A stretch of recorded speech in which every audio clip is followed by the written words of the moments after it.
Assalamualaikum warahmatullahi wabarakatuh. Di sini kami kelompok 3 mata kuliah Sistem Informasi Kesehatan ingin mempresentasikan hasil kerja kelompok kami yaitu tentang subsistem pembiayaan kesehatan dan sumber daya manusianya.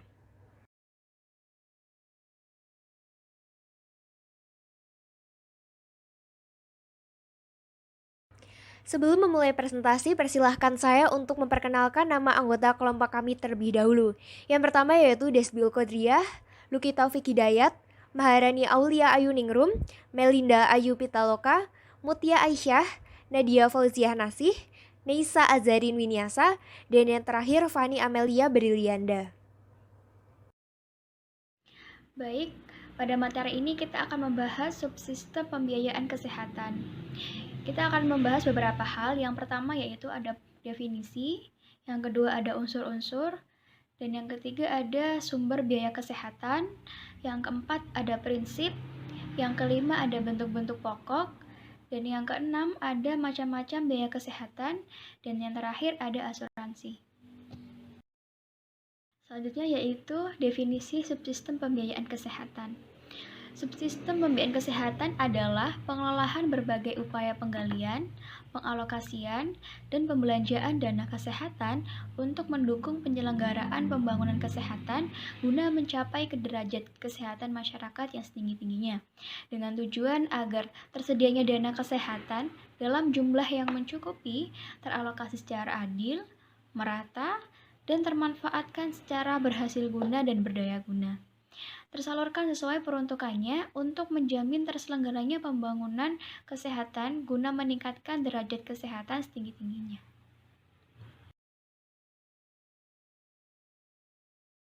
Baik, selanjutnya yaitu unsur-unsur subsistem pembiayaan kesehatan. Terdapat 3 unsur. Yang pertama yaitu dana. Dana berasal dari sumber pemerintah, baik pemerintah daerah maupun pemerintah kabupaten atau kota. Selanjutnya ada sumber dana. Nah, sumber dana ini meliputi sumber dana manusia, pengolahan, sarana, standar, regulasi, dan kelembagaan. Dan terakhir ada pengolahan dana kesehatan, baik oleh pemerintah, pemerintah daerah secara lintas sektor, swasta, maupun masyarakat. Nama saya Neisha Azarin Winiasa. Di sini saya ingin melanjutkan topik pembahasan yaitu mengenai sumber pembiayaan kesehatan.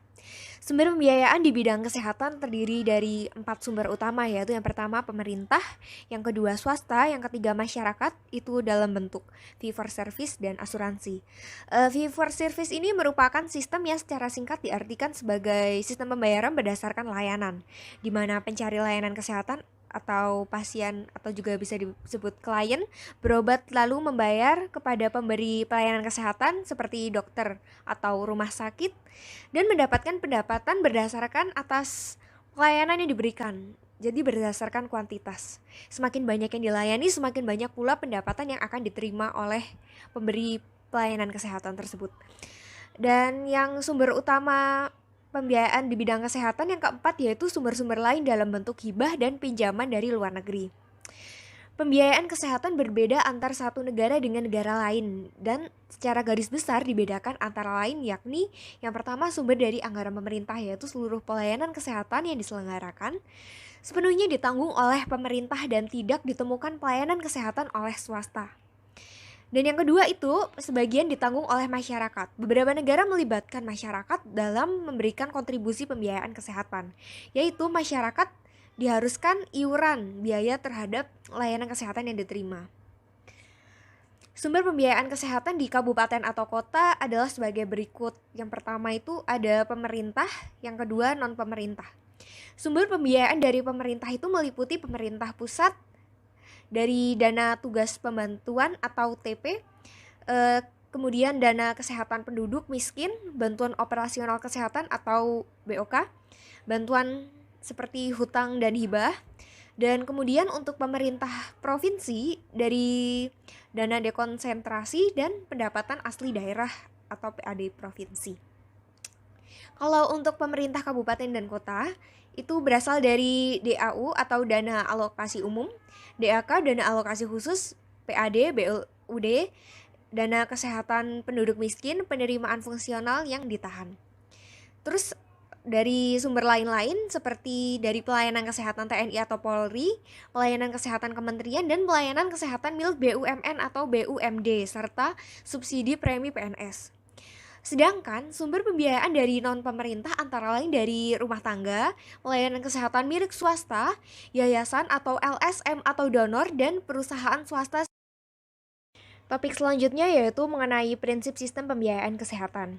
Yang pertama yaitu jumlah dana untuk kesehatan harus cukup tersedia dan dikelola secara berdaya guna, adil, dan berkelanjutan yang didukung oleh transparansi dan akuntabilitas. Nah, transparansi ini sangat diperlukan agar tidak terjadi kecurangan serta mendapatkan kepercayaan dari masyarakat. Dan akuntabilitas ini menjamin bahwa setiap kegiatan suatu lembaga atau perorangan dapat dipertanggungjawabkan secara terbuka kepada masyarakat. Dan selanjutnya yaitu ada dana pemerintah diarahkan untuk pembiayaan upaya kesehatan masyarakat dan upaya kesehatan perorangan bagi masyarakat rentan dan keluarga miskin. Dan kemudian ada dana masyarakat diarahkan untuk pembiayaan upaya kesehatan perorangan yang terorganisir, adil, berdaya guna, dan berdaya guna melalui jaminan pemeliharaan kesehatan baik berdasarkan prinsip solidaritas sosial yang wajib maupun sukarela yang dilaksanakan secara bertahap. Dan prinsip selanjutnya yaitu pemberdayaan masyarakat dalam pembiayaan kesehatan diupayakan melalui penghimpunan secara aktif dana sosial untuk kesehatan, misalnya dana sosial keagamaan untuk kepentingan kesehatan. Pada dasarnya, pengalokasian, dan pembelanjaan pembiayaan kesehatan di daerah merupakan tanggung jawab pemerintah daerah. Namun, untuk pemerataan pelayanan kesehatan, pemerintah menyediakan dana perimbangan atau matching grant bagi daerah yang kurang mampu. Bentuk pokok sistem pembiayaan kesehatan ada dua, yaitu yang pertama penggalian dana. Penggalian dana di sini ada dua. Yang pertama penggalian dana untuk UKM atau upaya kesehatan masyarakat, dan penggalian dana untuk UKP atau upaya kesehatan perseorangan. Penggalian dana untuk UKM. Sumber dana untuk UKM terutama berasal dari pemerintah, baik pusat maupun daerah, melalui pajak umum, pajak khusus, bantuan dan pinjaman, serta berbagai sumber lainnya. Sumber dana lain untuk upaya kesehatan masyarakat adalah swasta serta masyarakat. Sumber dari swasta dihimpun dengan menerapkan prinsip public-private partnership yang didukung dengan pemberian insentif. Misalnya, keringanan pajak untuk setiap dana yang disumbangkan.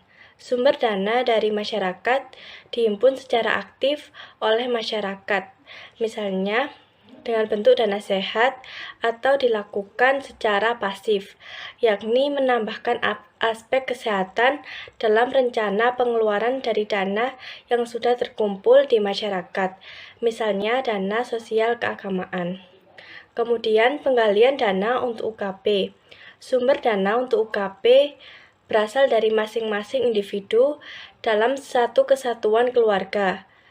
Bagi masyarakat rentan dan keluarga miskin, sumber dananya berasal dari pemerintah melalui mekanisme jaminan pemeliharaan kesehatan. Kemudian yang kedua yaitu pengalokasian dana. Di sini juga ada dua, antara lain alokasi dana dari pemerintah dan alokasi dana dari masyarakat. Alokasi dana dari pemerintah, alokasi dana yang berasal dari pemerintah untuk UKM dan UKP dilakukan melalui penyusunan anggaran pendapatan dan belanja, baik pusat maupun daerah, sekurang-kurangnya 5% dari PDB atau 15% dari total anggaran pendapatan dan belanja setiap tahunnya. Kemudian alokasi dana dari masyarakat. Alokasi dana yang berasal dari masyarakat untuk UKM dilaksanakan berdasarkan asas gotong royong sesuai dengan kemampuan, sedangkan untuk UKP dilakukan melalui kepesertaan dalam program jaminan pemeliharaan kesehatan wajib dan sukarela. Yang ketiga yaitu pembelanjaan. Antara lain, pembiayaan kesehatan dari pemerintah dan public-private partnership digunakan untuk membiayai UKM. Pembiayaan kesehatan yang terkumpul dari dana sehat dan dana sosial keagamaan digunakan untuk membiayai UKM dan UKP. Kemudian yang kedua yaitu pembelanjaan untuk pemeliharaan kesehatan masyarakat rentan dan kesehatan keluarga miskin dilaksanakan melalui jaminan pemeliharaan kesehatan wajib. Sedangkan pembelanjaan untuk pemeliharaan kesehatan keluarga mampu dilaksanakan melalui jaminan pemeliharaan kesehatan wajib atau sukarela. Kemudian saya akan menjelaskan mengenai macam biaya kesehatan. Biaya kesehatan banyak macamnya karena semuanya tergantung dari jenis dan kompleksitas pelayanan kesehatan yang diselenggarakan dan atau dimanfaatkan, hanya saja disesuaikan dengan pembagian pelayanan kesehatan. Maka biaya kesehatan tersebut secara umum dapat dibedakan atas dua macam, yaitu yang pertama biaya pelayanan kedokteran. Biaya yang dimaksudkan di sini adalah biaya yang dibutuhkan untuk menyelenggarakan dan memanfaatkan pelayanan kedokteran, yaitu yang tujuan utamanya untuk mengobati penyakit serta memulihkan kesehatan penderita. Kemudian yang kedua yaitu biaya pelayanan kesehatan masyarakat. Biaya yang dimaksudkan di sini adalah biaya yang dibutuhkan untuk menyelenggarakan dan atau memanfaatkan pelayanan kesehatan masyarakat yang tujuan utamanya untuk memelihara dan meningkatkan kesehatan serta untuk mencegah penyakit. Di sini saya akan menjelaskan pengertian asuransi kesehatan. Secara singkat, pengertian asuransi kesehatan adalah produk asuransi yang menangani masalah kesehatan tergantung karena suatu penyakit serta menanggung biaya proses perawatan yang memiliki fungsi sebagai cadangan dana untuk membayar biaya pengobatan. Salah satu alasan perlunya memiliki asuransi kesehatan adalah biaya pengobatan yang tinggi. Dan di sini saya akan menjelaskan manfaat asuransi kesehatan. Seperti contohnya, meringankan biaya rumah sakit. Saat tiba-tiba jatuh sakit, Anda tidak perlu pusing memikirkan biaya besar biaya pengobatan yang akan Anda keluarkan, sehingga Anda bisa lebih tenang dan fokus pada proses pengobatan dan perawatan yang akan dijalani untuk penyembuhan. Dan ada juga untuk membantu mengatur keuangan.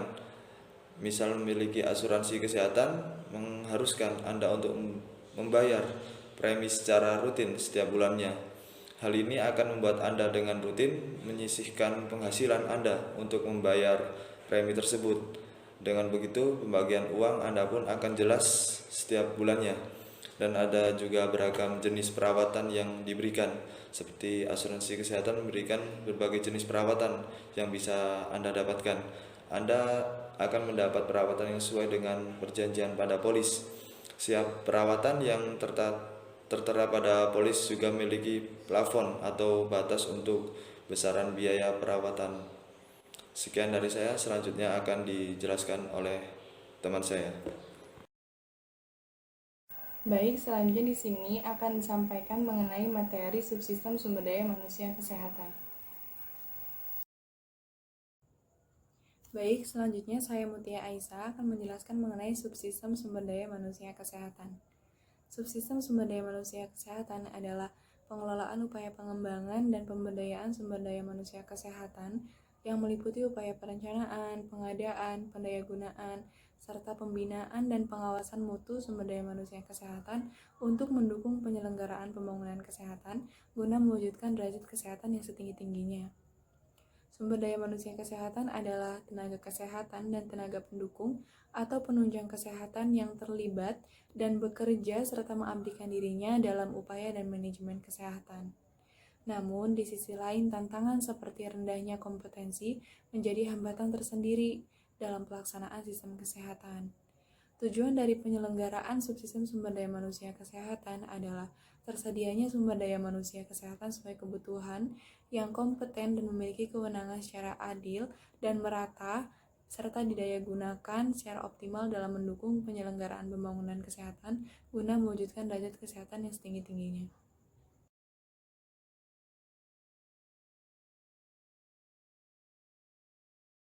Baik, selanjutnya dengan saya Maharani Aulia Inirum. Di sini saya akan melanjutkan pembahasan mengenai tujuan dan jenis tenaga kesehatan. Nah, tenaga kesehatan memiliki peranan penting untuk meningkatkan kualitas pelayanan kesehatan yang maksimal kepada masyarakat, agar masyarakat mampu untuk meningkatkan kesadaran, kemauan, dan kemampuan hidup sehat, sehingga akan terwujud derajat kesehatan yang setinggi-tingginya. Baik, selanjutnya mengenai jenis-jenis tenaga kesehatan. Yang pertama adalah tenaga medis, tenaga psikologis klinis, tenaga keperawatan, tenaga kebidanan, tenaga kefarmasian, tenaga kesehatan masyarakat, tenaga kesehatan lingkungan, tenaga gizi, tenaga keterapian fisik, tenaga keteknisian medis, tenaga teknik biomedika, dan yang terakhir adalah tenaga kesehatan tradisional. Di sini saya akan menjelaskan unsur-unsur pembiayaan kesehatan. Unsur-unsur pembiayaan kesehatan terdiri dari 1. Dana, sumber pemerintah, pemerintah daerah kabupaten atau kota, baik dari sektor kesehatan maupun sektor lain terkait, dari masyarakat maupun swasta, serta sumber lainnya yang digunakan untuk mendukung pelaksanaan pembangunan kesehatan. Dan di nomor 2 ada sumber daya yang meliputi sumber daya manusia pengelola, sarana, standar, regulasi, dan kelembagaan yang digunakan secara berhasil, guna, dan berdaya dalam upaya penggalian dan pembelanjaan dan kesehatan untuk mendukung terselenggaranya pembangunan kesehatan. Dan di nomor 3 ada pengelola dan kesehatan. Pengelola dan kesehatan adalah seperangkat aturan yang disepakati dan secara konsisten dijalankan oleh para pelaku subsistem pembiayaan kesehatan, baik oleh pemerintah daerah, lintas sektor, swasta maupun masyarakat, yang mencakup mekanisme penggalian, penggalokasian, dan pembelanjaan dana kesehatan dan mekanisme pertanggungjawaban. Sekian dari saya, selanjutnya akan dijelaskan oleh teman saya.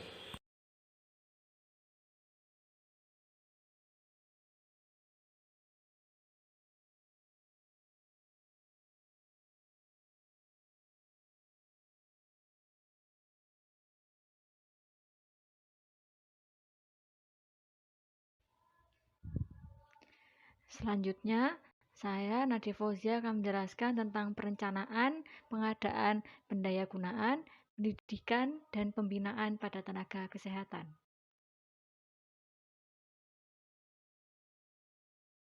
Yang pertama yaitu perencanaan. Hal-hal yang harus dilakukan dalam perencanaan adalah yang pertama, Menteri menetapkan kebijakan dan menyusun perencanaan tenaga kesehatan dalam rangka memenuhi kebutuhan tenaga kesehatan secara nasional.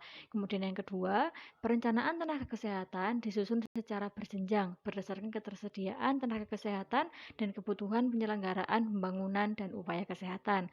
Kemudian yang ketiga, ketersediaan dan kebutuhan sebagaimana dimaksud pada poin yang kedua dilakukan melalui pemetaan tenaga kesehatan. Menteri dalam menyusun perencanaan tenaga kesehatan harus memperhatikan beberapa faktor, di antaranya adalah jenis, kualifikasi, jumlah, pengadaan, dan distribusi tenaga kesehatan. Kemudian yang kedua harus memperhatikan penyelenggaraan upaya kesehatan. Yang ketiga memperhatikan ketersediaan fasilitas pelayanan kesehatan. Kemudian yang keempat memperhatikan kemampuan pembiayaan. Kemudian yang kelima memperhatikan kondisi geografis dan sosial budaya. Kemudian yang terakhir juga memperhatikan faktor kebutuhan masyarakat. Kemudian yang kedua adalah pengadaan tenaga kesehatan. Pengadaan tenaga kesehatan dilaksanakan sesuai dengan perencanaan dan pendayagunaan tenaga kesehatan. Pengadaan tenaga kesehatan dilakukan melalui pendidikan tinggi bidang kesehatan. Pendidikan tinggi bidang kesehatan diarahkan untuk menghasilkan tenaga kesehatan yang bermutu sesuai dengan standar profesi dan standar pelayanan profesi. Pendidikan tinggi bidang kesehatan diselenggarakan dengan memperhatikan yang pertama, keseimbangan antara kebutuhan penyelenggaraan upaya kesehatan dan dinamika kesempatan kerja, baik di dalam negeri maupun di luar negeri. Kemudian yang kedua, juga memperhatikan tentang keseimbangan antara kemampuan produksi tenaga kesehatan dan sumber daya yang tersedia. Kemudian yang terakhir, memperhatikan perkembangan ilmu pengetahuan dan teknologi.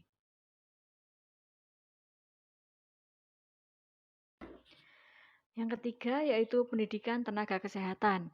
Penyelenggaraan pendidikan dilaksanakan oleh pemerintah dan atau masyarakat sesuai dengan ketentuan peraturan perundang-undangan. Pendidikan tinggi bidang kesehatan diselenggarakan berdasarkan izin sesuai dengan ketentuan peraturan perundang-undangan. Pembinaan teknis pendidikan tinggi bidang kesehatan dilakukan oleh para menteri.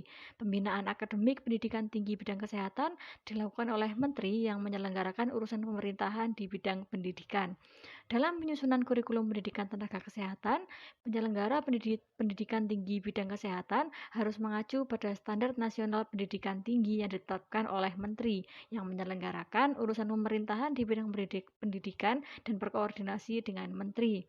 Dalam rangka penjaminan mutu lulusan, penyelenggara pendidikan tinggi bidang kesehatan hanya dapat menerima mahasiswa sesuai dengan kuota nasional, serta penyelenggaraan pendidikan tinggi bidang kesehatan harus memenuhi standar nasional pendidikan tenaga kesehatan. Standar nasional pendidikan tenaga kesehatan sebagaimana dimaksud adalah mahasiswa bidang kesehatan pada masa akhir pendidikan vokasi dan profesi harus mengikuti uji kompetensi secara nasional. Kemudian yang keempat, ada pendaya gunaan. Pendaya gunaan tenaga kesehatan dilakukan oleh pemerintah daerah, dan atau masyarakat sesuai dengan tugas dan fungsi masing-masing berdasarkan ketentuan peraturan perundang-undangan. Pendaya gunaan tenaga kesehatan terdiri dari pendaya gunaan tenaga kesehatan di dalam negeri dan juga di luar negeri. Pendaya gunaan tenaga kesehatan dilakukan dengan memperhatikan aspek pemerataan, pemanfaatan, dan pengembangan.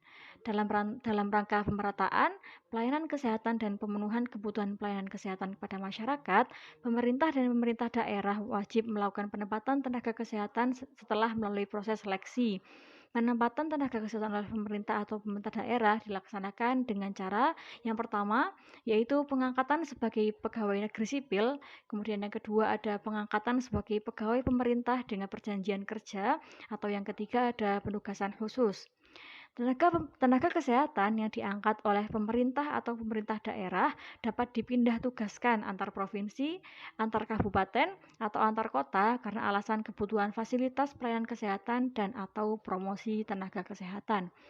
Dalam rangka pengembangan tenaga kesehatan, kepala daerah dan pimpinan fasilitas pelayanan kesehatan bertanggung jawab atas pemberian kesempatan yang sama kepada tenaga kesehatan dengan mempertimbangkan penilaian kinerja. Pelatihan tenaga kesehatan dapat diselenggarakan oleh pemerintah daerah, dan atau masyarakat.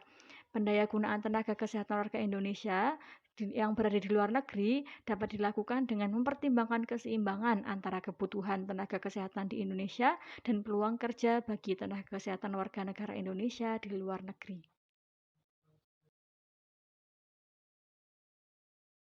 Lalu yang selanjutnya adalah pembinaan dan pengawasan.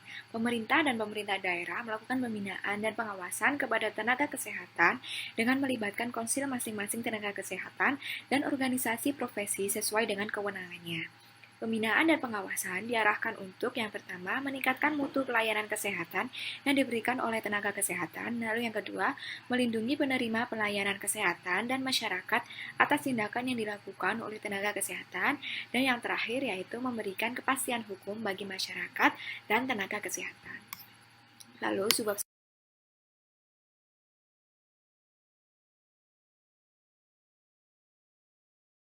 yaitu kesimpulan.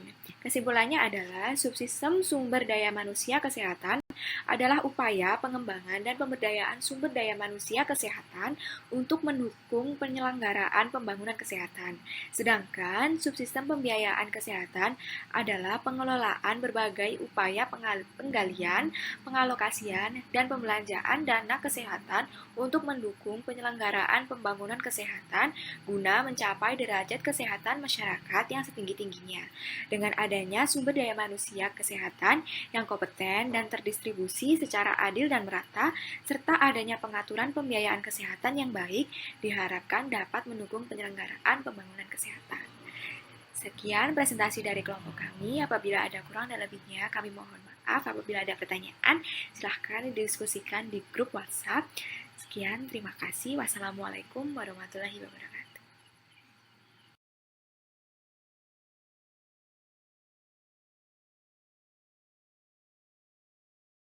Sekian presentasi dari kelompok kami mengenai subsistem pembiayaan kesehatan dan sumber daya manusianya. Mohon maaf apabila ada kurang atau salah kata. Semoga materi yang kami sampaikan dapat bermanfaat.